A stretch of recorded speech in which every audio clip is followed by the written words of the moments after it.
Consider This with Carol Schrader is made possible with support from Bass & Associates, First Data Resources, and by Nebraskans for Public Television.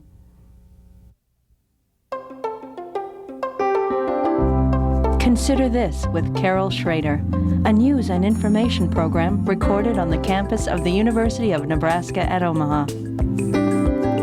From the Durham Plaza outside the Milo Vale Student Center, here is your host, Carol Schrader. Hello and welcome to Consider This. This is the first show of our third season, so we're moving right along. You know, you can't get away from it. It's in the national psyche. In fact, in this week's U.S. News and World Report, the cover story is Dying for a Cure. Cancer patients often fall prey to risky research. Well, that's not exactly what we're going to talk about, but you can't go anywhere without someone being affected in their family by cancer or a friend. And we talk all the time and grasp at every opportunity to say, can we pin our hopes on this? Well, in a sense here in Nebraska, we're pinning our hopes on somebody, and his name is Dr. Kenneth Cowan. I don't want to put pressure on you. But he is the new head, he's got a formal title, but he's the new head of the Epley Cancer Center or Institute at the University of Nebraska Medical Center, a long-standing institute, but he brings some special gifts to the table. Welcome to Nebraska and to our show. Thanks very much, Carol. Thanks. It's windy, yes. Just in case no one's noticed, but it's a wonderful fall day. You have spent almost all your professional career at the National Cancer Institute, which, I mean, I think it goes without saying, it's the premier cancer research body in the United States and some say in the world in terms of the depth and breadth of its cancer research. The first question I had when I heard you were coming is, why here? Well, actually, in Nebraska's, the institution here is a wonderful university institution, medical center. The cancer center here has done phenomenally well over the past almost 40 years now.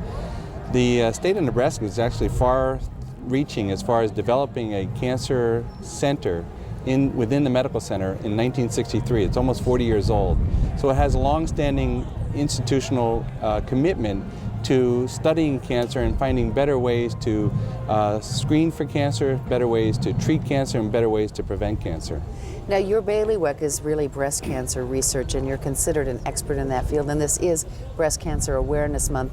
That is one, I mean, being a female, having females in my family and many female friends that we just read so much about, because if you live long enough as a woman, the chances are very good somewhere. I mean, if you were live to 100, that you would get this. That's right. There'll be almost something like 180,000 cases of breast cancer in the United States this year.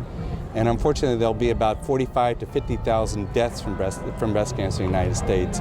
It's a disease that has been increasing in prevalence ever since the 1970s, about a 1 to 2% increased incidence in breast cancer over the last 30 to 40 years. Do we know why, or is it just that we're living, I mean, it's not just a statistical thing of living longer, is it? It's not a statistical thing towards living longer, and it's also, there was some interest that perhaps that was our better technologies of screening for breast cancer. So mammography got much better in the last 20 or 30 years, and there was some interest that might be picking up more cancers that were treatable. But as it is picking up more cancers, that doesn't explain the increased incidence of almost 2% per year. So there's a lot of research into understanding what are the etiological factors in the environment, in genetics, etc. But so far, nobody really has a clear understanding of what the increase is due to. I mean, you could look at colon cancer and see some obvious factors. You know, there's some talk of diet and a lot of other things of heredity. And breast cancer, certain kinds are hereditary, we know that. Right. But you, are you going to bring some of your research? Because obviously, if you're a researcher, whether you're heading up an institute or not, you're always a researcher. No, it's really definitely. Stop. I'm involved in both clinical as well as basic research in breast cancer, and it's there are many aspects to the research in breast cancer, from purely molecular, trying to understanding the genetic factors that cause it, as well as trying to understand what are the new ways to treat breast cancer. There are new targets that we can design therapies for in breast cancer. And there are now, obviously, breast cancer is the first disease where a large national trial has proven that you can actually try to prevent or delay the occurrence of this disease, this large tamoxifen prevention trial. So this is the first time a large trial in cancer has actually shown great promise in being able to define therapies or treatments or even lifestyle changes that might prevent the occurrence of the disease. Well, since that's your area of expertise, let's talk about breast cancer and as it sort of relates to other cancers, but let's use it as an example.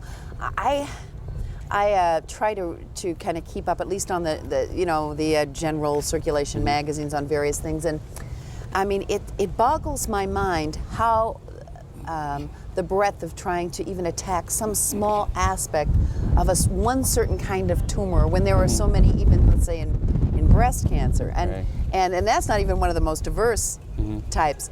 I mean, how can we ever get a handle on something, or is it just in pieces like this tamoxifen study? Well, we're for the last 30 or 40 years, this really has been in pieces. The strategy in the past, in the beginning of the National Cancer Institute, and essentially this attempt to try to deal with the cancer problem treatment-wise, has been to identify treatments and drugs. First, it was actually just surgery and radiation, and certainly since World War II, there's been the advent of chemotherapy. In that way of dealing with it, we tried to identify drugs that were effective first in the laboratory, then in animals, and then trials in patients. And when they were found to be successful, they were brought into the treatment of cancer. And there are many, many great strides actually in taking this approach. There are many, many chemotherapy agents, hormonal therapy agents that are available to treat different cancers. And indeed, there has been significant improvements. Finally, in the last, we've shown great promises in leukemia and lymphoma as far as treatment of these diseases. Childhood diseases, cancers, while they're very, very they're uncommon, but they're obviously very devastating to have cancer in a younger individual. But in leukemia, in childhood leukemia, and in testicular cancer, treatments, again, which affect mostly younger men, chemotherapy in those diseases are very, very important, and actually can cure a large percentage of the patients with those the diseases. Treatment of cancers of adults has been a little bit more difficult. There is lymphomas in adults which are, again, respond very, very well to chemotherapy. And while diseases like breast cancer do respond very, very well to hormonal and chemotherapy, it's been difficult to show differences in actually changing the actual influence on mortality and survival in patients. But finally, in the last 5 years, we can actually see a trend now towards much improved survival in patients with breast cancer. Well, there's been such a push for early detection. Certainly the mammography, I would say, really validation of mammography is an important tool. I mean, it was before your insurance company didn't even cover it.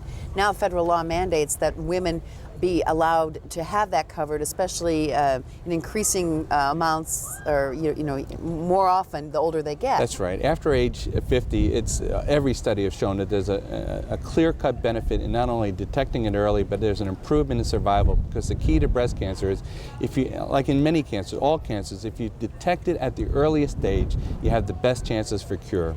You have the best chances of removing that cancer and having it never come back. So clearly, all the studies have shown that in women over the age 50, annual mammography is very, very important in improving survival in women. Now, you've probably read a few studies. A few. But one of the things that was kind of alarming to women, and I'm not going to dwell on this chick thing just in case they think I'm obsessed because I'm a female, is that for a while they weren't seeing improved, you don't like to use the word cure rate, but remission rates by earlier detection. Is that, we have turned the corner a little bit on that? No, absolutely. In patients over the age 50, it's clear cut. Almost all the studies that have ever been done of a large enough size have shown that annual mammography improves survival in the cohort of women that actually were receiving annual mammography. The difficulty came in number one, originally looking at those studies, first of all, these studies take very, very large numbers of women participating in them. And frequently, and you have to follow them for a long period of time, 5 to 10 or 15 years. Over time, you can imagine that when you start off with a large group, there are a lot of women that drop out, that fail to continue on, or die from other causes, or switch over to the arm and get the annual screening. So you have to make sure that you analyze the data fairly, and understand that the two different arms were being analyzed fairly. But the difficulty actually came in the younger age group of women. Is it they're more mobile or? Between age 40 and 50, the screening mammography is not quite as good or sensitive as it is in the women older 50. Because of the tissues the or density whatever? of the tissue in a postmenopausal women, the density of tissue is different, and it makes picking up a small bit of calcification, which is the earliest diagnosis of cancer, much easier. In younger women, the density of the breast tissue is such that the X-ray itself is not necessarily as good as it is in postmenopausal. It's not as penetrating. It's not as, you have to look very, very carefully, and sometimes you miss things that you don't miss in an older woman. So this is really good news for the woman over 50 who might have been a little bit reticent to go through a process that is not a joyous one, Exactly. you know, for many women. And there also was early on some concerns that the radiation itself would cause some problems. Well, they've worked with the radiation Absolutely. amounts. There is no increased risk from getting an annual mammogram starting at age 50 or even at age 40. There is no increased risk from there's no study that shows an increased incidence of cancer or any other type of problems with doing this. So definitely having an annual mammogram is critically important. And again, using breast cancer and what we say doesn't apply to all cancers, because cancers are as different as almost people. Right. But there are new things coming out all the time. I hear gene replacement therapy. Is that something that would apply to all cancers, to breast cancer, to some cancers? Well, clearly we know that the major problem that induces the cancer is a genetic change. So it's either a gain of a gene or a loss of a gene or a mutation that is a change within the gene. Some that makes cell the gene. sort of gone wild genetically. And in fact, the major definition of a cancer cell is that it is genetically unstable. It is rapidly changing, whereas normal cells have to maintain a very, very careful structure and genetic stability.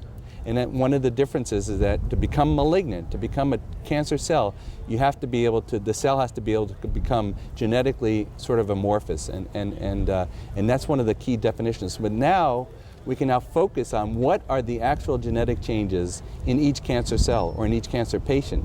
And now we can maybe think of the time in the next 10 years where we could actually look at an individual patient, because just as you say, all cancers are different. Well, I can tell you that all breast cancers are different as well. In fact, many, many cells within everybody's single patient with breast cancer is different. Well, if the cell's gone a little wacky to begin with, then I suppose it can do it again. Exactly, and that's what each type. It's important for the cell to become changed. It has to adapt, and that's what's the definition of a cancer cell. So, but now we're at the time where number one, the entire human genome is now being completely identified. Mapped. Completely identified. Even though they're in finding out sequence. that's becoming a little more complicated than they thought. It's more complicated, but it's actually coming in quicker than they ever thought they could get it done. So it's coming in under schedule, which for any business is unusual. Or a government project. Exactly.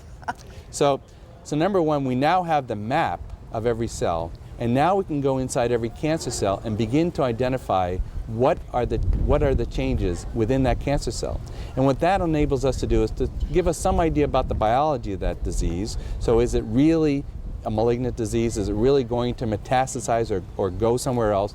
And number two, more importantly, it now provides us with therapeutic targets that we can now go after. We can allow, in combination with chemists and drug companies, etc., say that this is an important protein molecule, and it looks like this.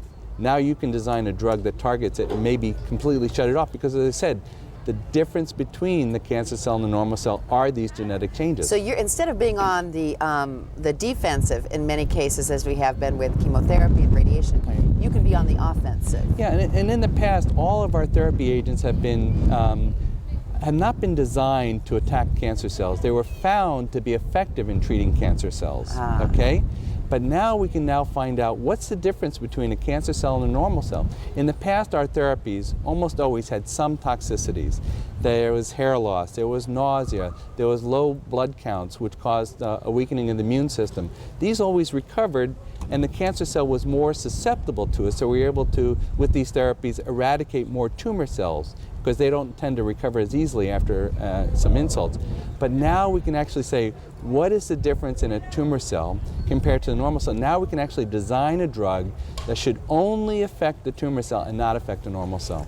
Like a chemotherapy that, as we know, can cause havoc in the whole body. Right. Fortunately, the other cells can withstand it. Now we can have drugs that sort of treat blood pressure. Designer? Exactly. Designer drugs for cancer cells that are specifically designed. Cancer has always been with us. I mean, I'm assuming it has, but we just didn't know it. People died of other things. If you go back to the ancient Greeks, you can always find sculptures where people obviously had cancer, tumor or something. Breast cancer. There's several ancient sculptures like that. And it probably always will be with us because it too will be able to change and evolve as we do. As people live longer, it's inevitable that some disease processes always are with us. Why is it inherent in the human body that cancer cells form? I mean, do we know, is it just because there's so many wonderful things going on in our body and the permutations and combinations of things happening all the time that the odds are just that this genetic mutation can happen? Exactly. Mutations occur all the time. Normal cells, number one, are able to correct them. And number two, normal cells are frequently very quiet. They're not necessarily always growing. When you're a young child, your cells are always growing. Essentially, when you're older, there are certain cells that are always turning over. There are cells in the GI tract, there are cells in the bone marrow that you always have to replenish, and they're always dividing. I keep hoping those collagen cells are going to replace, but they're not. But anyway, it's when you start to divide that you note that these cells notice they have mutations, and they won't divide. Normal cells generally don't divide until they correct the mutation. They're very, very sensitive, because if you separate two DNA strands and one is different, the cell has a way of noticing that one strand is different, we ought to stop and change it like the other strand. But when cells are forced to divide very, very quickly, sometimes they get through that replication and the mutation is already then locked in. And sometimes those mutations are just nonsense mutations. They don't mean anything. Most of the time they are, fortunately. Just a funky cell. But if it happens to occur in a critical protein within the cell that turns it on, that makes for abnormal growth, normally the growth of a cell is very tightly regulated. It knows when to start growing, it knows when to stop. And also normal cells know when to die and turn over. So there's a normal pattern of programmed cell death. So most cells live for a certain period of time, and then they know they have to die, and they have to be replenished from stem cells within the tissues. Well, in tumor cells, if you happen to get a mutation in a critical element that says don't die, normally that cell would die, but normally it's a mutation in a cell that normally wouldn't allow that cell to die, then the tumor cell starts to live for much longer than it should. It becomes one of those processes of making the cell malignant or So tumor. this is just going to happen. I mean, the odds are... We're inevitably faced with mutations every day, and the cells normally deal with it. As we live longer, our bodies are obviously faced with more mutations. You can't have cancer research without funding. And there are a lot of competing interests for different places to put just our entire national and philanthropic budget. And then even then when you get to medicine, there's competition. And then even when you get to cancer, there's competition. How do we, we've got the UNO marching band leaving practice and having a little fun. How does a government, the NCI, philanthropies, cancer institutes, decide where that money should go to get the biggest bang for the buck, not in terms of just the number of people that it affects, but in terms of its effect on future research? Right. Well, research is critical because, again, if we haven't had even research over the last 30 years in identifying the human genome, mapping it, and identifying the changes in cancer cells, we wouldn't now be on the verge of trying to tell you that we could design drugs targeting cancer cells. So research, basic research, is really critical. It improves our understanding about how normal cells grow, and it improves our understanding of how to approach the cancer cell.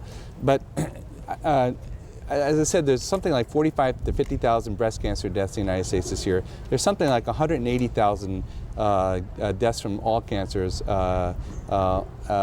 in this year. People have said it's like a 747 and a half worth of people every day dying from cancer.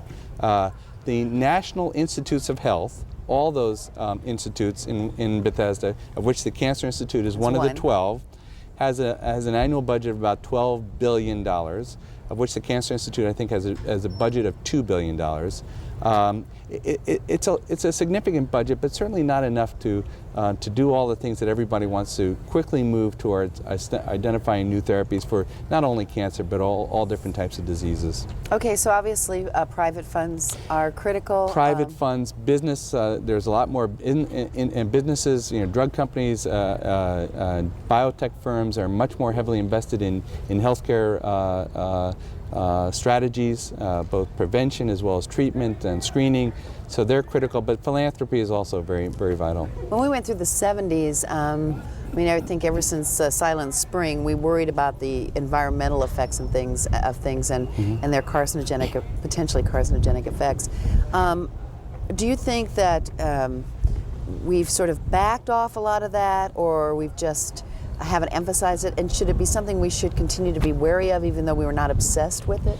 Well, certainly there's a lot of research in identifying what are carcinogens. Everything was carcinogenic for a while. Exactly. You felt like it. Exactly. If part of that is depending on the dose. Everything has to be within reason. So the experimental approaches originally, many years ago, was you identify a strange structure, you give it in massive doses to an animal, and if it caused cancer, that was bad.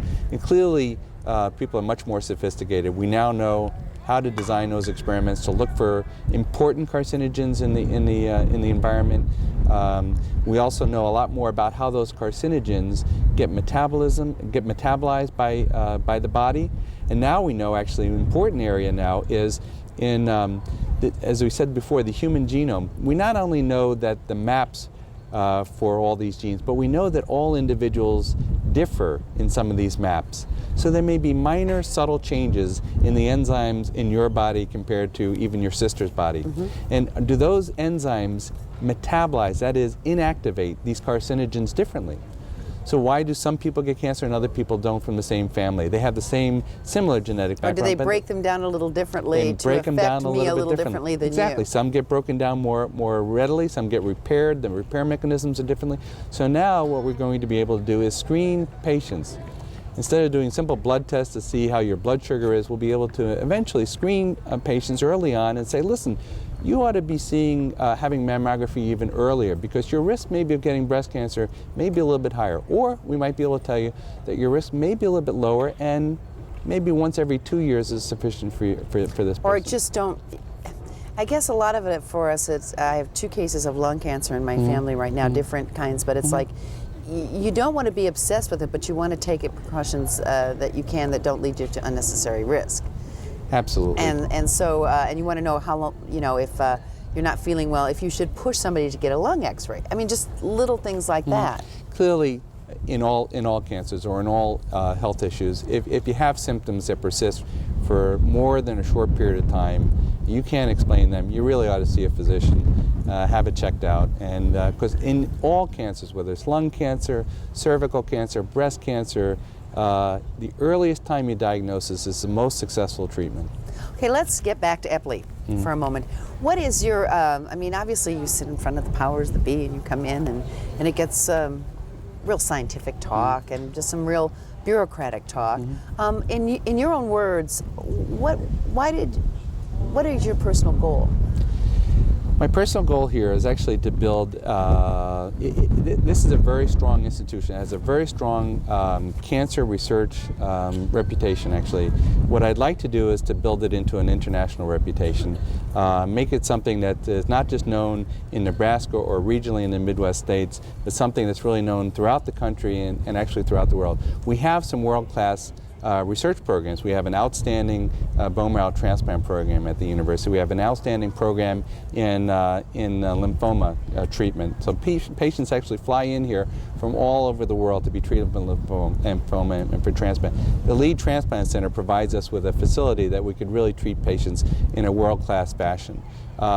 What we need to also, we have a program in pancreatic cancer that very few people outside of the cancer center business know about. This is a world-class, it's actually the first cancer center recognized for pancreatic cancer, and it's actually the only one recognized for pancreatic cancer by funding for the NCI from the National Cancer Institute. We'd like to be able to build out in all diseases: lung cancer, breast cancer, prostate cancer. But you have to pick and choose. Those are the 3 or 4 things that we actually would like to make an input. We already have hematopoietic or lymphomas and transplant. We have GI cancer. We're building a breast cancer program. There is some strength here already. Prostate cancer is one thing, and lung cancer. Those are the 3 immediately that we'd like to build over the next few years. You also now live and work in a community that has the likes of Dr. Henry Lynch at Creighton, and you have, I assume that there is some good feeling in we the have strong interactions. We actually, Dr. Lynch is actually part of our pancreatic cancer research program. He's part of our lymphoma research program, trying to help us identify patients, families who may have a high risk of those diseases. So together we could actually map out a strategy to identify the genes. So there's Dr. Tom Adrian, who's also down at Creighton, who's part of our pancreatic spore program so there are a number. I actually met with Dr. Nairn from, I think is assistant dean there. We have from the state of Nebraska, the 2 institutions get money from the tobacco legislation as far as tobacco tax. We're going to work closer together, have sponsored programs together, and cancer center retreats actually together to have increased communications between the 2 institutions. We're about out of time. I should mention you have 2 lovely preteen daughters and a lovely wife who also happens to be in the biz, That's as right. they say. She is a researcher herself. Yeah, Allison, Dr. Freifeld, my wife, we actually met at the NIH and the National Institutes of Health. She actually is an infectious disease specialist and dealt with actually infectious problems in cancer patients.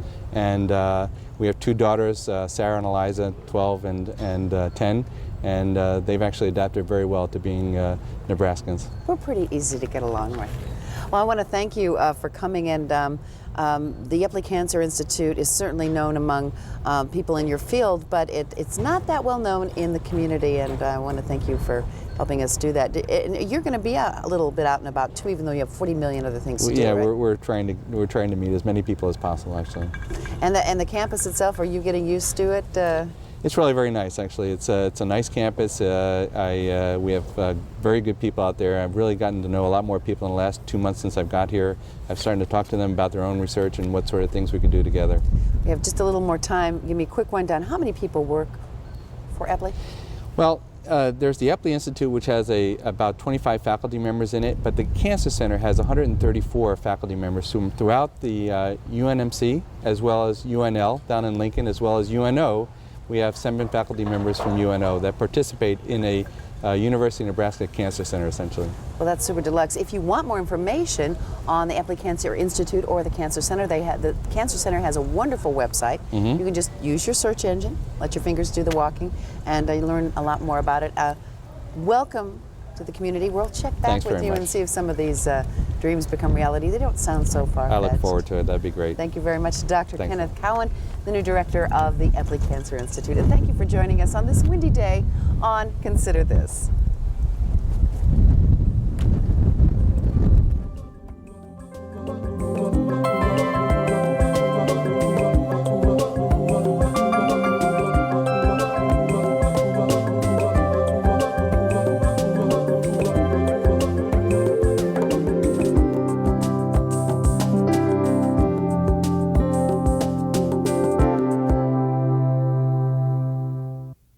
Consider This with Carol Schrader is made possible with support from Bass & Associates and First Data Resources.